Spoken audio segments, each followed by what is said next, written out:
Chapter 1: The Prophecy. In the eerie twilight of the Scottish Highlands, the landscape was shrouded in a dense, almost otherworldly mist. The air was thick with the smell of damp earth and the sound of distant thunder. On a desolate heath, 3 witches gathered, their forms barely discernible through the swirling fog. The atmosphere crackled with electricity as flashes of lightning illuminated their haggard faces and tattered cloaks. The witches, with their malevolent air, seemed to be waiting for something, someone. The first witch, her voice raspy and filled with foreboding, began to speak. "When shall we 3 meet again? In thunder, lightning, or in rain?" The second witch, with a sinister grin, replied, "When the hurly-burly's done, when the battle's lost and won." The third witch, cackling softly, added, "That will be ere the set of sun." Their cryptic dialogue hinted at the dark powers they wielded and the fateful events they were about to set in motion. As they chanted in unison, their voices rising and falling like a macabre symphony, the witches peered into the future. They saw visions of bloodshed and betrayal, of power and ambition. There to meet with Macbeth, they concluded, their eyes gleaming with malicious intent. The name hung in the air, heavy with significance, as the witches prepared to deliver their prophecy. Meanwhile, nearby on the heath, 2 noblemen, Macbeth and Banquo, were making their way back from a victorious battle. Macbeth, a valiant and ambitious warrior, was deep in thought, reflecting on the fierce combat and the glory of their triumph.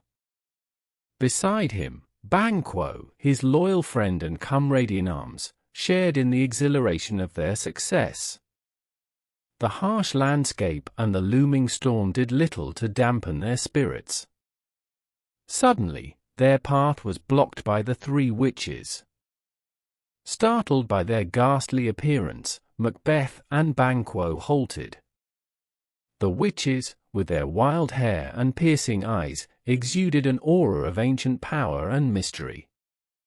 Macbeth, ever the warrior, demanded to know who they were. The witches, undeterred, began to speak in riddles. "All hail, Macbeth! Hail to thee, Thane of Cawdor," proclaimed the first witch, acknowledging Macbeth's current title. "All hail, Macbeth!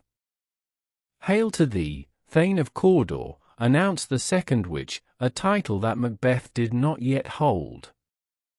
"All hail, Macbeth, that shalt be king hereafter," declared the third witch, her words hanging in the air like a tantalizing promise. Macbeth was stunned. The words of the witches echoed in his mind, each phrase more astonishing than the last. The idea of becoming Thane of Cawdor and eventually the King of Scotland was beyond his wildest dreams. He struggled to comprehend the implications of the prophecy, his heart pounding with a mix of excitement and fear. Banquo, observing his friend's reaction, pressed the witches for more information. "If you can look into the seeds of time, and say which grain will grow and which will not, speak then to me, who neither beg nor fear your favors nor your hate." The witches turned their attention to Banquo, their expressions inscrutable. "Thou shalt get kings, though thou be none," the first witch intoned. "So all hail, Macbeth and Banquo," added the second witch. "Banquo and Macbeth, all hail," echoed the third witch. The prophecy for Banquo was as enigmatic as it was unsettling. His descendants would inherit the throne, though he himself would never be king. Before Macbeth and Banquo could question further, the witches vanished into thin air, leaving the 2 men alone on the desolate heath. The storm continued to rage around them, but their thoughts were now consumed by the strange encounter. Macbeth, his mind racing, began to contemplate the possibilities that lay before him. Could the witch's prophecy be true? And if so, what path would he need to take to fulfill it? As they resumed their journey, Macbeth and Banquo were soon met by Ross and Angus, noblemen of Scotland. They brought news from King Duncan, who had been impressed by Macbeth's bravery in battle. Ross informed Macbeth that the king had named him the new Thane of Cawdor, in recognition of his valor and loyalty. The witch's prophecy had begun to unfold with uncanny accuracy. Macbeth's thoughts turned dark and introspective. The title of Thane of Cawdor was now his, just as the witches had foretold. But what of the third prediction? The possibility of becoming king filled him with a dangerous mix of ambition and trepidation. Lady Macbeth, his wife, would need to know of these developments. She, more than anyone, understood the depths of his aspirations and the lengths to which he might go to achieve them. As the storm began to abate, Macbeth and Banquo continued their journey, their minds burdened with the weight of the prophesize. The encounter with the witches had set in motion a chain of events that would alter the course of their lives and the fate of Scotland itself.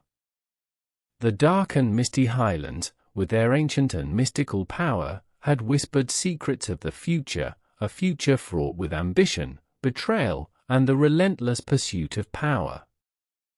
Chapter 2: The Rise to Power. As Macbeth and Banquo traversed the rugged terrain of the Scottish Highlands, their minds were still reeling from their eerie encounter with the witches.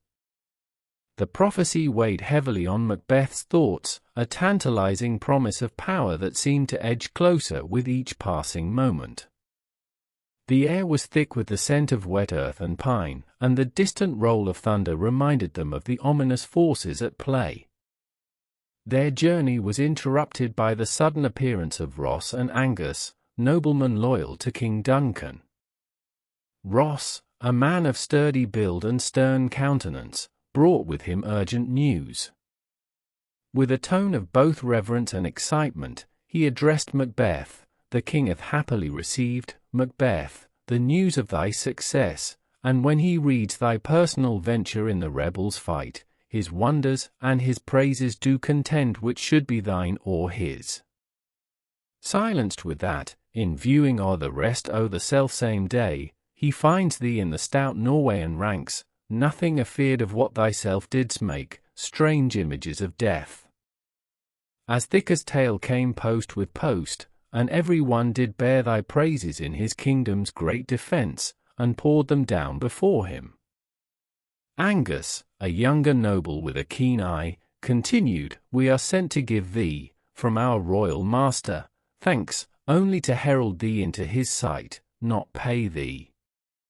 Ross then delivered the pivotal news that set Macbeth's heart racing, and, for an earnest of a greater honour, he bade me, from him, call thee Thane of Cawdor, in which addition, hail, most worthy Thane, for it is thine.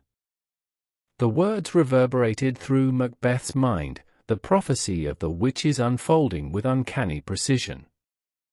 The title of Thane of Cawdor was now his, a reward for his bravery and loyalty in battle.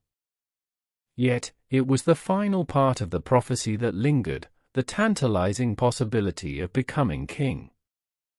Banquo, ever the skeptic yet supportive friend, observed Macbeth's reaction. "What, can the devil speak true?" he mused, half in jest, half in earnest. Macbeth, struggling to contain his excitement, muttered, "The Thane of Cawdor lives, why do you dress me in borrowed robes?" Ross explained that the former Thane of Cawdor had been found guilty of treason and executed, making way for Macbeth's ascension to the title. Filled with a mix of exhilaration and trepidation, Macbeth could scarcely wait to share the news with his wife, Lady Macbeth. Upon returning to his castle, he penned a letter detailing the strange encounter with the witches and the astonishing accuracy of their prophecy. His words, laden with excitement and curiosity, conveyed not just the events but the profound implications they carried. Lady Macbeth received the letter with a feverish anticipation. Her ambition, long suppressed by the constraints of her gender and station, ignited like a flame. She read Macbeth's words over and over, her mind racing with the possibilities. Here was the opportunity she had always craved, the chance to rise above the ordinary and seize the pinnacle of power. Her husband's letter spoke of fate, but she saw it as a call to action. In her chamber, Lady Macbeth's thoughts turned dark and resolute. She knew Macbeth's nature well. His ambition was tempered by a streak of conscience that might prove a hindrance. She feared his inherent decency would prevent him from taking the ruthless steps necessary to fulfill their destiny. Glamis, thou art, and Cawdor, and shalt be what thou art promised, yet do I fear thy nature, it is too full o' the milk of human kindness to catch the nearest way. When a messenger arrived with news that King Duncan would spend the night at their castle, Lady Macbeth saw it as a sign, an opportunity to expedite their ascent to power. She steeled herself for what needed to be done, calling upon dark forces to unsex her, to strip away her femininity and fill her with cruelty. She resolved to push Macbeth towards the crown by any means necessary. That evening, as Macbeth returned to the castle, he was greeted by a transformed Lady Macbeth. Her demeanor was a blend of fervent ambition and chilling resolve. She wasted no time in sharing her thoughts, urging him to act swiftly and decisively.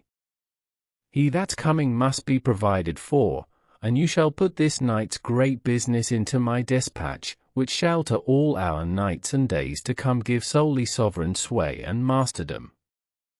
Macbeth hesitated, his conscience wrestling with his ambition. The thought of murdering Duncan, a noble and gracious king, horrified him. If it were done when it is done, then it were well it were done quickly, he pondered, trying to justify the act. He knew the ramifications of regicide, the betrayal of trust, the moral corruption, the eternal damnation. Lady Macbeth, sensing his hesitation, attacked his resolve with a fierce intensity. She questioned his manhood, his courage, and his love for her. What beast was T, then, that made you break this enterprise to me? When you durst do it, then you were a man, and to be more than what you were, you would be so much more the man. Her words cut deep, stoking the flames of his ambition and shaming him into action. Driven by his wife's relentless pressure and his own burgeoning ambition, Macbeth agreed to the plan. They would murder King Duncan in his sleep, framing his guards for the crime. Lady Macbeth assured him of the plan's simplicity and their ability to succeed. Screw your courage to the sticking place, and we'll not fail. As night fell, the castle was enveloped in an unnatural stillness, the calm before the storm. Lady Macbeth prepared the scene, drugging the guards' wine to ensure they would not interfere. Macbeth, clutching a dagger, crept towards Duncan's chamber, his mind a tumult of fear, determination, and burgeoning madness. In the silent, moonlit corridors, Macbeth's resolve wavered momentarily. He imagined a dagger floating before him, its handle pointed towards his hand, its blade glistening with an invitation to murder. Is this a dagger which I see before me, the handle toward my hand? He whispered to the shadows, his sanity fraying at the edges. Summoning every ounce of his courage, Macbeth entered Duncan's chamber. The king slept peacefully, unaware of the betrayal lurking in the darkness. With a swift, brutal motion, Macbeth plunged the dagger into Duncan's heart. The king awoke momentarily, his eyes filled with shock and pain, before life ebbed away. blood stained Macbeth's hands and soul as he stumbled back to his wife. Lady Macbeth, ever practical, took the bloody daggers from him and placed them beside the unconscious guards, smearing them with blood to frame them for the murder. "A little water clears us of this deed," she assured him, though both would soon discover the indelible mark of guilt. The following morning, chaos erupted as Duncan's body was discovered. The castle was filled with cries of horror and disbelief. Macbeth and Lady Macbeth, feigning shock and grief, played their parts to perfection. Duncan's sons, Malcolm and Donalbain, fled in fear, suspecting treachery and knowing they might be next. With the king's heirs gone, the path to the throne lay open for Macbeth. He was crowned king, fulfilling the final part of the witch's prophecy. Yet, as he ascended to power, the weight of his actions began to bear down on him. The crown sat heavy on his head, a constant reminder of the blood that had been spilled. Macbeth's rise to power was swift and ruthless, orchestrated by his own ambition and Lady Macbeth's unyielding determination. But the seeds of doubt and guilt were already sown, and the path ahead promised not just glory, but a descent into darkness and madness. The witch's prophecy had set him on this course, and now, as king, Macbeth would face the consequences of his ambition and the relentless pursuit of power. Chapter 3: The Murder of Duncan. In the shadowy depths of Macbeth's castle, a sinister plot was unfolding, a plot that would stain the hands of its orchestrators with blood and forever alter the course of their lives. Lady Macbeth, consumed by ambition and driven by a thirst for power, had devised a plan to secure her husband's place on the throne. It was a plan that would require them to commit the ultimate act of betrayal or regicide. As the night settled over the castle like a heavy shroud, Lady Macbeth set her machinations in motion. She knew that King Duncan would be staying at their castle that evening, unaware of the danger that lurked within its walls. With a cold and calculating mind, she concocted a scheme to murder the king while he slept, ensuring that no one would suspect foul play. Macbeth, however, found himself torn between his ambition and his conscience. The idea of murdering his king, a man he had sworn to serve and protect, filled him with a deep sense of unease. He grappled with the moral implications of regicide, tormented by the thought of betraying his honor and staining his soul with innocent blood. Sensing her husband's wavering resolve, Lady Macbeth unleashed her full arsenal of manipulation and coercion. She questioned his manhood, taunting him with accusations of cowardice and weakness. "Art thou afeard to be the same in thine own act and valour as thou art in desire?" she sneered, her words a poisonous whisper in the darkness. But it was not just Macbeth's courage that Lady Macbeth sought to undermine, it was his very sense of self. She attacked his masculinity, his honor, his sense of duty, until he was left feeling stripped bare and vulnerable. When you durst do it, then you were a man, and, to be more than what you were, you would be so much more the man, she goaded, her voice dripping with contempt. Slowly, inexorably, Lady Macbeth wore down her husband's resistance, until he was left with no choice but to acquiesce to her demands. The flame of ambition burned bright within him, eclipsing any lingering doubts or misgivings. With a heavy heart and a mind clouded by guilt, Macbeth agreed to carry out the deed. That night, as darkness cloaked the castle in its embrace, Macbeth crept through the corridors like a ghost. His footsteps were muffled by the silence, his heart pounding with a mixture of anticipation and dread. The weight of the dagger in his hand felt like a leaden anchor, dragging him down into the depths of despair. With each step, Macbeth felt the walls closing in around him, suffocating him with the enormity of what he was about to do. Yet, propelled by a sense of inevitability and the whispered promises of power, he pressed on, his resolve hardening with each passing moment. Finally, he reached Duncan's chamber, a chamber that would soon become a chamber of horrors.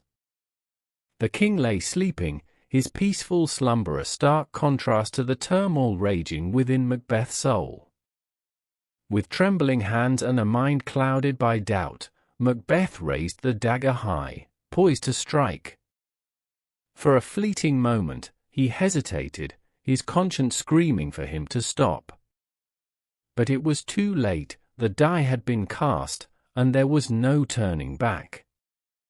With a single, decisive blow, Macbeth plunged the dagger into Duncan's heart, snuffing out the life of the king and sealing his own fate in the process. As the echoes of the deed reverberated through the castle, Macbeth felt a wave of overwhelming guilt and remorse wash over him. The enormity of what he had done crashed down upon him like a tidal wave, threatening to drown him in a sea of despair. He fled from the chamber, his mind a whirlwind of panic and confusion. But even in his darkest hour, Macbeth found solace in the arms of his wife. Lady Macbeth, ever the consummate manipulator, reassured him with honeyed words and false promises.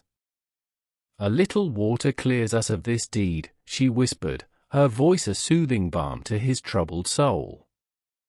Together, they set about covering their tracks, fabricating a story to deflect suspicion away from themselves. Lady Macbeth took charge, orchestrating the scene with the precision of a master puppeteer. She smeared the sleeping guards with blood, planting evidence to incriminate them in the murder of the king. As the first light of dawn began to creep over the horizon, Macbeth and Lady Macbeth stood side by side, their hands stained with blood and their hearts heavy with guilt. They knew that the road ahead would be fraught with danger and deception, but they were willing to pay any price for the ultimate prize, the throne of Scotland.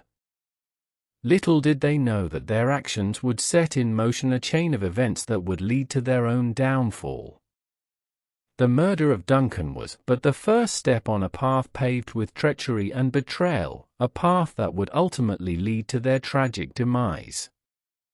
But for now, in the cold light of dawn, Macbeth and Lady Macbeth stood united in their ambition, ready to seize whatever fate had in store for them. Chapter 4: The Coronation. The first rays of dawn had barely pierced the misty Scottish sky when the tranquility of Macbeth's castle was shattered by a piercing scream. It was the scream of a servant who had stumbled upon the gruesome sight of King Duncan's lifeless body. The castle was soon thrown into chaos, as the horrifying news spread like wildfire through its corridors and chambers. Lady Macbeth, who had carefully orchestrated the scene, now played the part of the shocked and grieving hostess with consummate skill. She wept and lamented, her cries mingling with those of Duncan's loyal followers. Macbeth, too, feigned shock and sorrow, his eyes red with unshed tears, as he struggled to maintain his composure. The discovery of the murdered king sent shockwaves through the gathered nobility. Duncan had been a beloved and respected ruler, known for his fairness and kindness. His death, under such violent and suspicious circumstances, left a vacuum of power and a deep sense of unease among his courtiers and subjects. Malcolm and Donalbain, Duncan's sons, were overcome with fear and grief. The realization that their father had been murdered in his sleep, within the supposed safety of their host's castle, filled them with dread. They knew that whoever had orchestrated this heinous act would not hesitate to target them next. In their panic and confusion, they made a fateful decision to flee, hoping to escape the same grim fate that had befallen their father. Malcolm fled to England, seeking the protection and support of the English court. Donalbain, meanwhile, took refuge in Ireland, hoping to find safety across the sea. Their sudden departure, though driven by fear for their lives, had unintended consequences. In the eyes of many, it appeared as though the brothers were fleeing from guilt, not danger. The suspicion that they had orchestrated their own father's murder to seize the throne cast a dark shadow over their names. With Duncan's heirs gone and suspicion clouding their reputations, the path to the throne was cleared for Macbeth. He moved swiftly to consolidate his power, leveraging the chaos and uncertainty to his advantage. The nobles, eager to restore order and stability, had little choice but to accept Macbeth's ascension to the throne. The coronation was a grand affair, held with all the pomp and ceremony befitting a new king. The great hall of the castle was adorned with rich tapestries and banners, and the air was thick with the scent of incense and the sound of solemn chants. Macbeth, resplendent in royal robes, stood before the assembled nobility and clergy, his expression a mask of solemnity and resolve. As the crown was placed upon his head, a murmur of approval rippled through the crowd. Macbeth, the valiant warrior who had defended Scotland against its enemies, was now its king. The prophecy of the witches had come to pass, and the once ambitious Thane had ascended to the pinnacle of power. Yet, even in this moment of triumph, Macbeth could not shake the sense of unease that gnawed at his soul. The weight of his actions began to take a toll on Macbeth's psyche. The memory of Duncan's murder haunted him, a persistent spectre that invaded his thoughts and dreams. He saw the blood on his hands, felt the cold steel of the dagger, and heard the dying gasp of his king. No amount of feigned sorrow or public display could wash away the stain of his guilt. Lady Macbeth, too, was not immune to the consequences of their deed. Her initial resolve and determination had begun to waver, as the enormity of their crime pressed down upon her. She had succeeded in driving her husband to murder, but now found herself grappling with the aftermath of their ambition. The sleepwalking episodes and obsessive hand-washing began to surface, hinting at the deep psychological scars that would soon become more pronounced. As Macbeth settled into his role as king, his paranoia began to grow. The witch's prophecy had foretold that Banquo's descendants would inherit the throne, and this knowledge gnawed at Macbeth's peace of mind. Banquo, his loyal friend and comrade, now became a potential threat to his hard-won power. The idea that his lineage might be supplanted by Banquo's filled Macbeth with a consuming fear. Banquo, ever the honorable and loyal subject, had no inkling of the dark thoughts that plagued Macbeth's mind. He remained steadfast in his duty, unaware that his very existence was seen as a threat by the new king. Banquo's son, Flens, was the embodiment of the witch's prophecy, a living reminder of Macbeth's precarious grip on the throne. To secure his position and eliminate any threats, Macbeth decided that Banquo and his son must be dealt with. He could not risk allowing Banquo's lineage to endure and fulfill the witch's prophecy. The once brave warrior now found himself orchestrating another sinister plot, one that would further darken his soul and cement his descent into tyranny. Macbeth arranged for a banquet to celebrate his coronation, inviting all the noblemen of Scotland. He masked his intentions behind a veneer of hospitality and camaraderie, but his mind was already plotting the next move. He hired assassins to ambush Banquo and Flens on their way to the banquet, ensuring that they would never pose a threat to his reign. As the fateful evening approached, Macbeth found it increasingly difficult to conceal his anxiety. The burden of his guilt and the fear of losing his power gnawed at him incessantly. He oscillated between moments of steely resolve and crushing doubt, his mind a battleground of conflicting emotions. The banquet began with great fanfare, the hall filled with the sound of laughter and music. Macbeth played the role of gracious host, but his eyes betrayed the turmoil within. He waited anxiously for news of the assassination, hoping that this final act would secure his throne and silence his fears. But fate had other plans. Banquo was indeed ambushed and killed, but his son Flens managed to escape. The news reached Macbeth in the midst of the celebration, striking him like a thunderbolt. His carefully laid plans had unraveled, and the threat to his reign remained. The strain of his actions and the weight of his paranoia finally broke Macbeth's composure. As he raised a toast to his guests, he was suddenly confronted by a ghostly apparition, the blooded spectre of Banquo. The sight filled him with terror, and he cried out in horror, startling the assembled nobles. To them, it seemed as though Macbeth was grappling with invisible demons, his sanity slipping away before their eyes.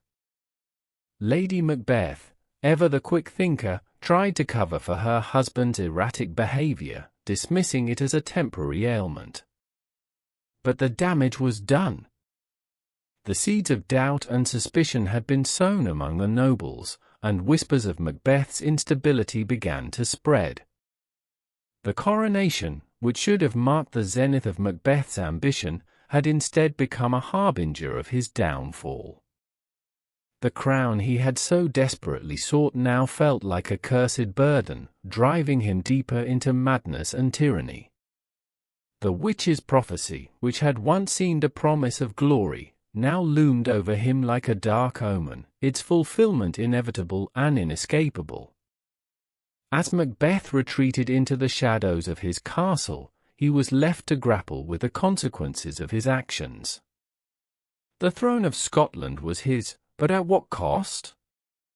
The blood on his hands could not be washed away, and the ghosts of his deeds would haunt him for the rest of his days. The rise to power that had begun with such promise now threatened to consume him entirely, leaving in its wake a legacy of blood and despair. Chapter 5: The Banquet. In the dark recesses of Macbeth's mind, a sinister plan took shape, a plan born of paranoia, ambition, and the desperate desire to secure his reign at any cost.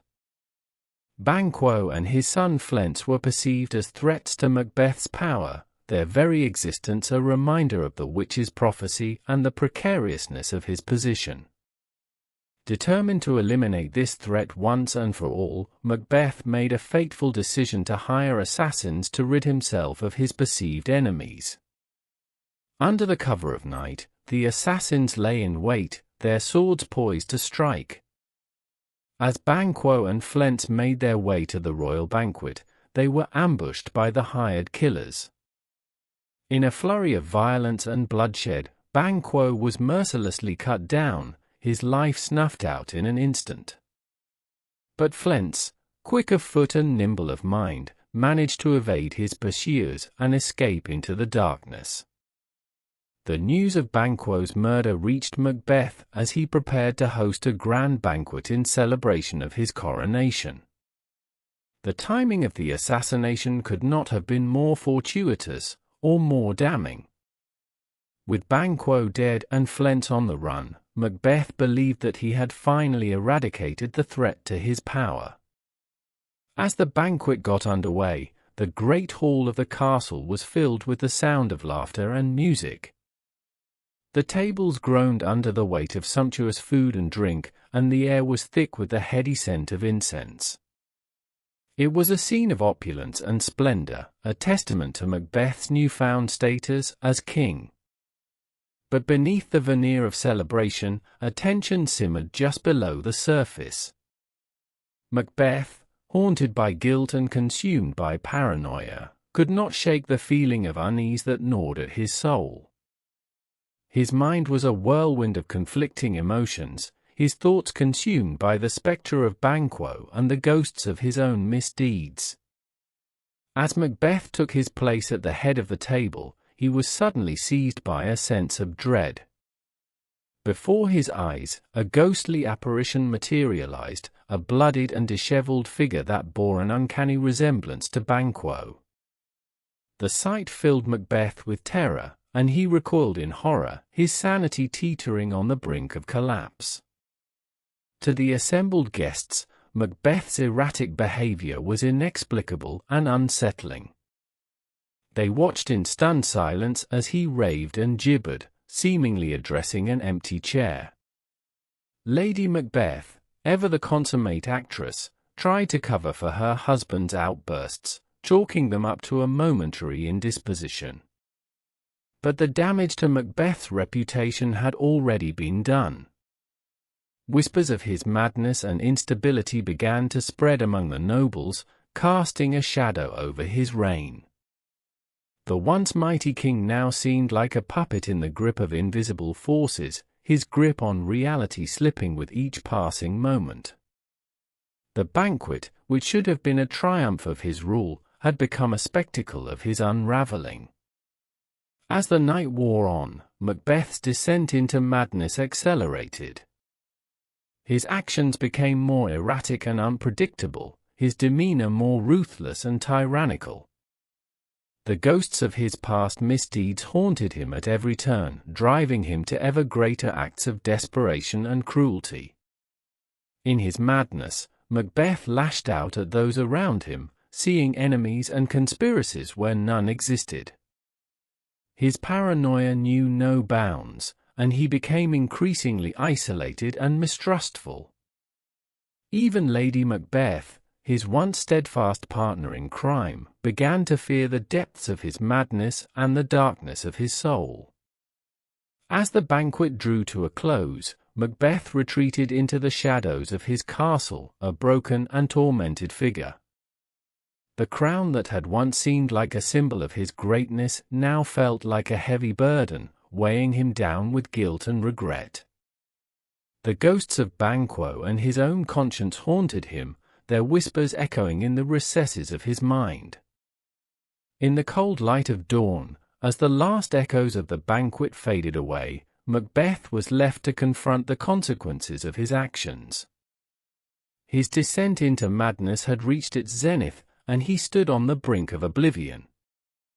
The path he had chosen had led him to ruin, and now he faced the ultimate reckoning for his sins. Chapter 6: The Tyrant King. The once noble Macbeth, now haunted by Banquo's ghost and tormented by a conscience steeped in blood, found himself ensnared in a web of paranoia and despair. Each passing day intensified his fears and insecurities, pushing him further into the abyss of madness. Desperate for answers and reassurance, he resolved to seek out the witches once more, the enigmatic figures whose prophesize had set him on this dark path. Under the cover of darkness, Macbeth ventured into the bleak and barren heath where he had first encountered the witches. The air was thick with an unnatural chill, and the howling wind seemed to whisper ominous secrets. It was in this desolate landscape that the witches materialized once more, their ghastly forms emerging from the mist like phantoms from another world. "Speak, if you can, what fate awaits me now?" Macbeth demanded, his voice trembling with a mix of desperation and resolve. The witches, their eyes glinting with malevolent glee, began to weave a new tapestry of prophesize, each one more cryptic than the last. "Beware Macduff, beware the Thane of Fife," intoned the first witch, her voice echoing like a death knell in the still night air. The second witch, her face twisted into a macabre grin, added, "None of woman born shall harm Macbeth." The third witch, her voice a sinister whisper, concluded, "Macbeth shall never vanquished be until great Beinn armward to high Dunsinane hill shall come against him." Macbeth, blinded by his ambition and hubris, clung to these prophesies as assurances of his invincibility. He interpreted the witch's words to mean that he was immune to harm, that no man could defeat him, and no force could challenge his reign until an impossibility occurred. The notion of a forest marching to his castle seemed laughable, and the prophecy regarding his birth filled him with a dangerous sense of security. With these twisted assurances bolstering his resolve, Macbeth's descent into tyranny accelerated. He became increasingly ruthless and paranoid, seeing threats to his power everywhere. The prophecy to beware Macduff gnawed at him, feeding his fears and pushing him to take preemptive measures. Determined to eliminate this new threat, Macbeth sent his assassins to Macduff's castle, ordering the slaughter of his entire family. It was a deed of unspeakable cruelty, designed to send a message to any who might dare oppose him. The blood of innocents stained his hands, further blackening his soul and sealing his fate as a tyrant. The news of the massacre reached Macduff, who had fled to England to seek the support of Malcolm, Duncan's rightful heir. The horror of losing his wife and children filled Macduff with a righteous fury and a burning desire for vengeance. The murder of his family became a rallying cry, galvanizing those who had suffered under Macbeth's reign of terror. In Scotland, the weight of Macbeth's tyranny pressed heavily upon the land. His rule was marked by fear and oppression, with dissent ruthlessly crushed and loyalty enforced through brutality. The once respected Thane had become a despot, his castle a fortress of dread and suspicion. The nobility, who had once supported his rise, now whispered in dark corners, plotting his downfall. Lady Macbeth, once the driving force behind her husband's ascent to power, found herself consumed by guilt and madness. The blood she had so callously dismissed as easily washed away now haunted her every waking moment. Her sleep was plagued by nightmarish visions, and her waking hours were filled with obsessive hand-washing, as if trying to cleanse herself of the indelible stains of their crimes. Macbeth, increasingly isolated and unhinged, retreated further into his delusions of grandeur and invincibility. The witches' prophesize, meant to warn and forewarn, had instead become twisted pillars of his madness. He believed himself untouchable, his fate assured by supernatural forces beyond the understanding of mere mortals. Yet, despite his outward bravado, Macbeth's inner turmoil grew. The spectre of Banquo continued to haunt him, a constant reminder of the blood on his hands and the tenuousness of his hold on power. His mind, once sharp and strategic, was now a chaotic storm of fear, guilt, and rage. In England, Malcolm and Macduff rallied forces to challenge Macbeth's rule. The English king, moved by the plight of the Scottish people and the righteousness of their cause, offered his support. An army was assembled, and plans were laid to march on Scotland and dethrone the tyrant king. As the Allied forces gathered strength, a strange and fateful event began to unfold. In the heart of Great Bearnam Wood, the soldiers devised a cunning strategy to disguise their numbers and movements. They cut down branches and foliage, using them as camouflage as they advanced towards Dunsinane Hill. From a distance, it appeared as though the forest itself was marching, a living embodiment of the witch's prophecy. Meanwhile, in Dunsinane, Macbeth fortified his castle, confident in his invulnerability. He dismissed reports of the approaching army with contempt, secure in the belief that no man born of a woman could harm him. His arrogance blinded him to the reality of his situation, and he remained oblivious to the true nature of the threat gathering at his doorstep. As the enemy forces drew nearer, the people of Scotland, weary of Macbeth's tyranny, began to rise in rebellion. His once loyal subjects turned against him, their hearts hardened by his cruelty and oppression.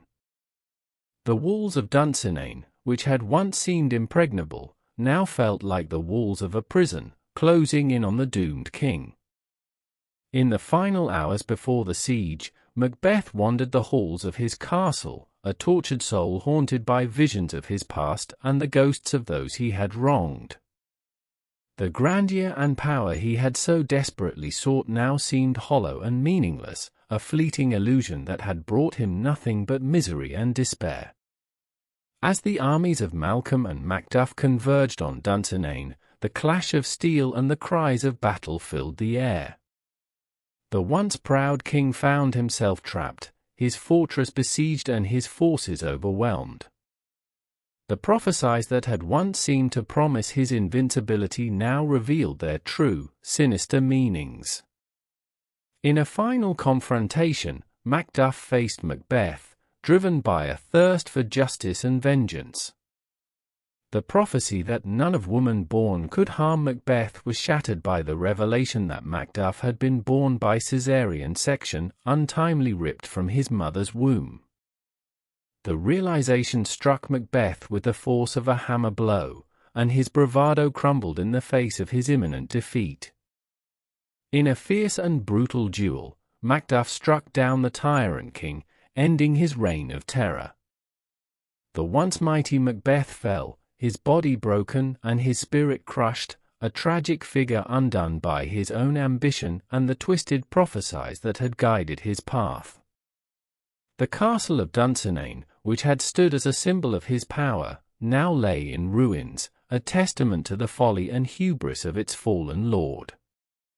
With Macbeth's death, peace was restored to Scotland, and Malcolm was crowned king, bringing a new era of justice and stability. The land, scarred by the ravages of tyranny, began to heal, and the people looked to the future with hope and renewed faith.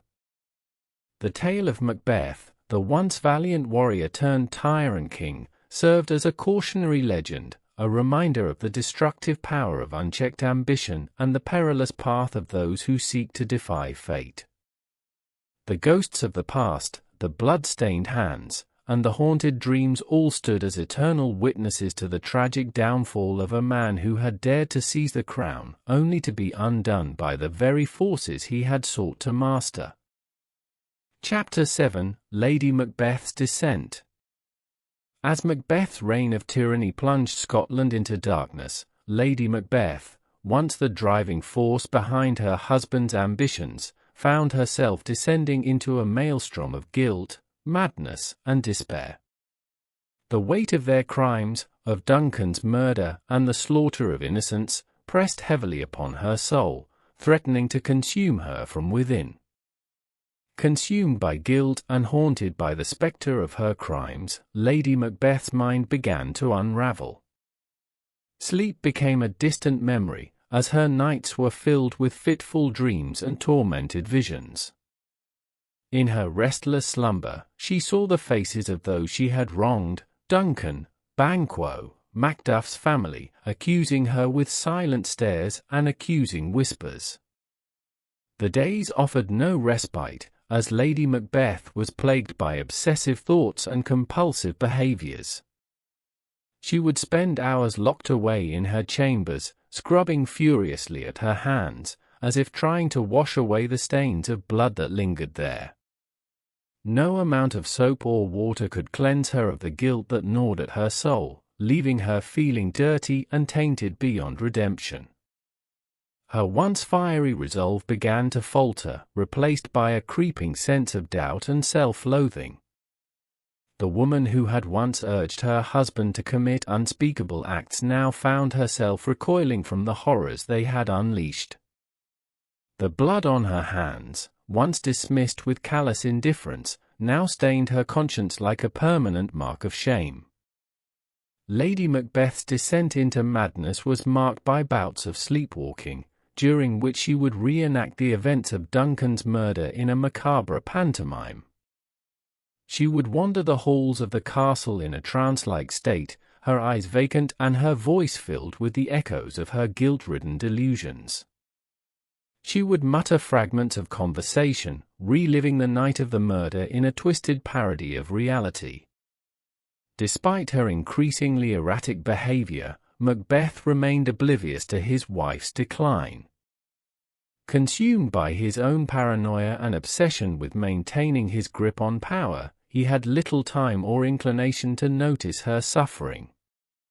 His mind was consumed by thoughts of defense and survival, his nights filled with visions of enemies lurking in the shadows, waiting to strike. Lady Macbeth, once the mistress of her own fate, now felt herself adrift in a sea of madness and despair. Her once sharp mind had become clouded by guilt and remorse, leaving her lost and broken. She longed for redemption, for a chance to atone for the sins that weighed so heavily upon her conscience, but she knew that such absolution would never come. In her darkest moments, Lady Macbeth found herself longing for the release of death, a final escape from the torment that plagued her every waking moment. But even death eluded her, as she was condemned to wander the halls of her own mind, forever tormented by the ghosts of her past. As the days turned into weeks and the weeks into months, Lady Macbeth's decline only deepened. Her once proud spirit had been broken, her will shattered by the weight of her guilt. She had become a shell of her former self, a shadow of the woman she had once been. In the end, Lady Macbeth's descent into madness served as a tragic coda to the tale of ambition and betrayal that had consumed her and her husband. She had sacrificed everything in pursuit of power, only to be left with nothing but the ashes of her dreams and the echoes of her own guilt-ridden madness. Chapter 8: The Gathering Storm. In the windswept hills of England, Malcolm, Duncan's rightful heir, and Macduff, the grieving Thane of Fife, forged alliances and rallied forces to overthrow the tyrant king who had plunged Scotland into darkness. The news of Macduff's family's murder at the hands of Macbeth's agents had ignited a fierce flame of vengeance within him, driving him to seek justice for his loved ones and liberation for his oppressed countrymen. As Malcolm and Macduff gathered supporters to their cause, they found allies among those who had suffered under Macbeth's reign of terror. Nobles, commoners, and exiles alike flocked to their banner, their hearts filled with a burning desire to see justice served and tyranny toppled. For Macduff, the desire for revenge burned like a wildfire in his veins. The loss of his family had transformed him into a man driven by a singular purpose, to bring down the man responsible for their deaths and to avenge their memory with every fibre of his being. Together, Malcolm and Macduff laid plans to march on Macbeth's stronghold at Dunsinane. They knew that victory would not come easily, for Macbeth's forces were formidable and his hold on power was ironclad. But they were undeterred, fueled by righteous anger and the belief that justice would prevail in the end. Meanwhile, in the dark confines of Dunsinane Castle, Macbeth prepared for the inevitable confrontation. His mind, once consumed by paranoia and delusion, now turned towards defense and survival. He fortified his castle with traps and defenses, confident in the belief that he was invincible, protected by the witch's prophesize and the strength of his own will. The witch's words echoed in his mind like a mantra, reassuring him of his untouchable status. None of woman born shall harm Macbeth, they had said, filling him with a false sense of security. He clung to these words like a lifeline, convinced that no force on earth could challenge his rule. As he surveyed the battlements of his fortress and watched his soldiers drill and train for battle, Macbeth felt a flicker of anticipation stir within him. He longed for the clash of steel and the thrill of combat, believing that victory was within his grasp. But beneath the veneer of confidence, doubts gnawed at Macbeth's soul. The memory of Banquo's ghost and the spectre of his own guilt haunted him, casting shadows over his thoughts and sowing seeds of uncertainty. He tried to push these doubts aside, burying them beneath a facade of bravado and bluster, but they persisted, like a persistent itch that could not be scratched. In the days leading up to the battle, Macbeth's mind was consumed by visions of the future, of victory and glory, or defeat and ruin. He saw himself standing triumphant on the field of battle, his enemies vanquished and his reign secure.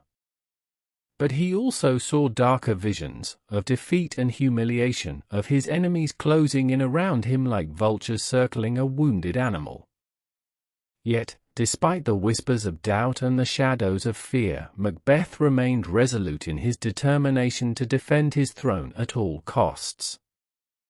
He would not go down without a fight, he vowed, his heart filled with a stubborn pride and a defiant will.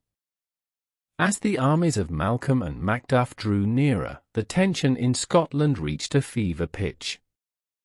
The land itself seemed to tremble with anticipation, as if bracing itself for the storm that was about to break. The fate of a nation hung in the balance, and the echoes of history whispered of a reckoning that could not be avoided. In the heart of Duncan Castle, Macbeth waited, his sword at the ready and his eyes fixed on the horizon. The hour of destiny was at hand, and he stood poised to meet it head-on, his fate intertwined with the swirling currents of fate and fortune. Chapter 9: The Prophesize Unravel. As Malcolm's army advanced towards Dunsinane, the land trembled with anticipation, the echoes of ancient prophesize whispering through the air like an eerie prelude to the impending clash of armies.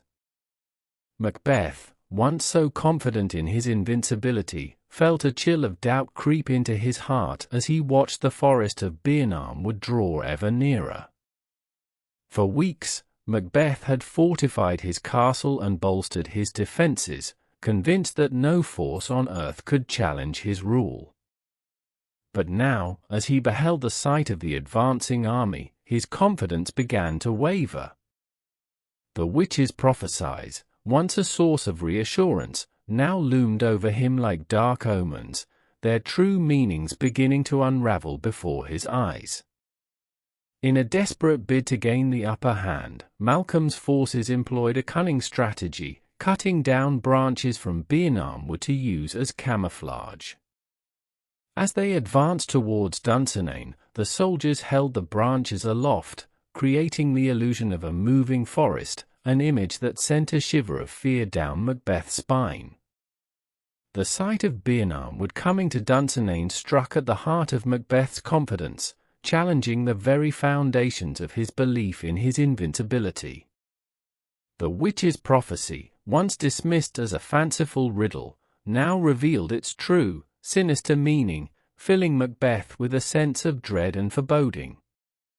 As the battle drew near, Macbeth steeled himself for the inevitable confrontation, his mind a whirlwind of conflicting emotions. Fear and doubt warred with pride and defiance, each vying for dominance as he prepared to meet his fate on the field of battle. When the two armies clashed, Macbeth fought with the ferocity of a cornered beast, his sword cleaving through enemy ranks with deadly precision.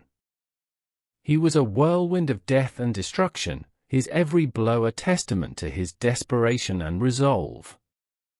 In the chaos of battle, Macbeth found himself face to face with Macduff, the Thane of Fife, whose thirst for vengeance burned with an intensity matched only by Macbeth's own desire for survival.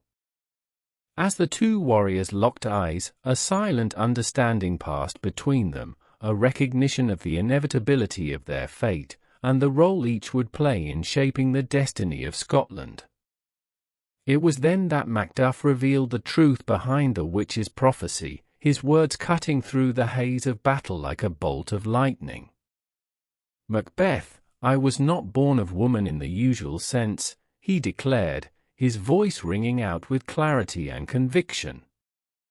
"I was delivered by caesarean section, untimely ripped from my mother's womb." The revelation struck Macbeth like a thunderbolt, filling him with a terror unlike anything he had ever known. The witch's prophecy, which he had clung to like a lifeline, now revealed its true, chilling meaning, leaving him paralyzed with fear and disbelief. In that moment of clarity, Macbeth saw the folly of his arrogance and the inevitability of his downfall.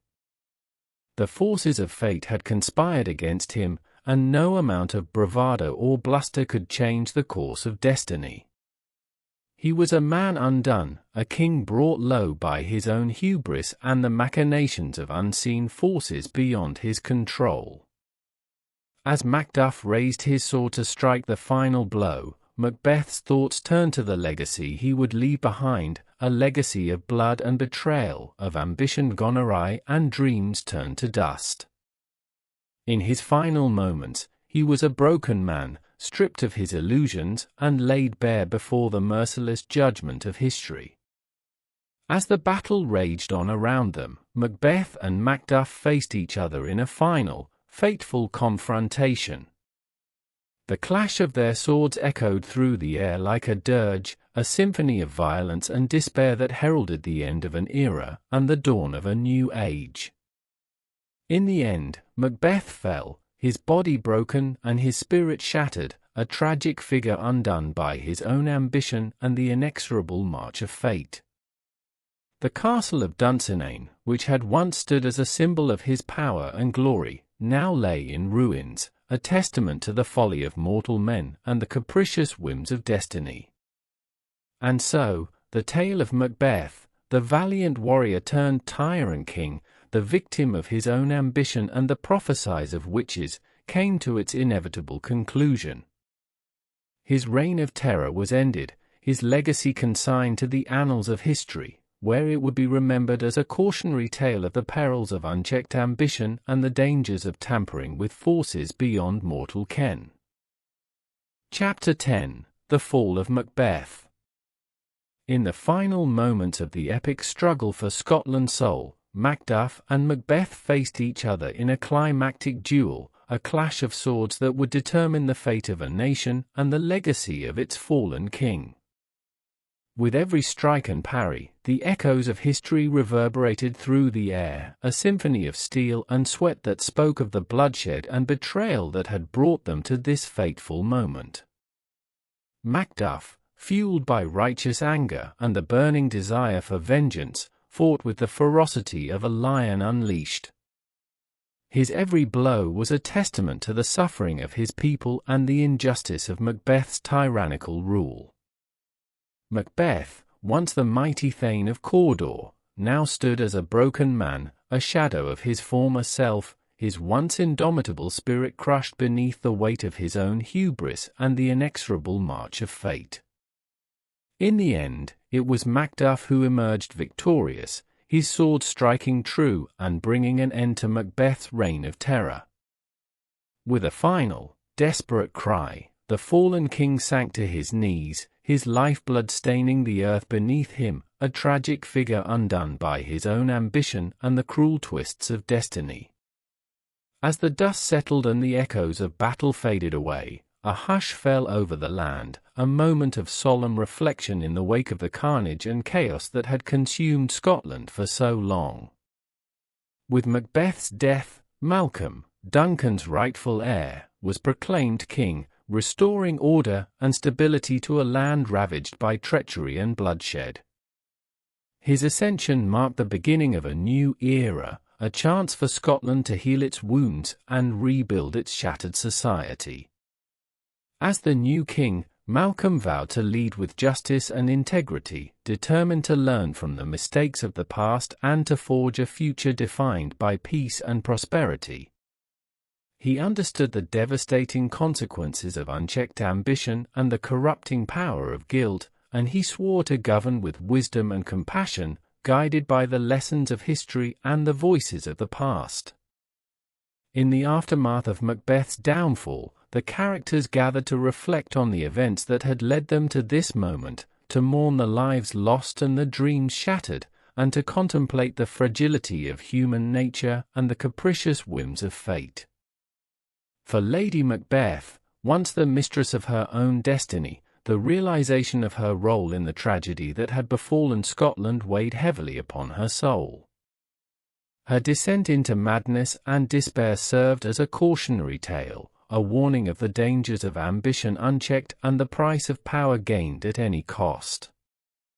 As the sun set on the blood-soaked fields of Duncan, a sense of hope and renewal filled the air, a promise of a brighter tomorrow, forged in the fires of adversity and tempered by the resilience of the human spirit.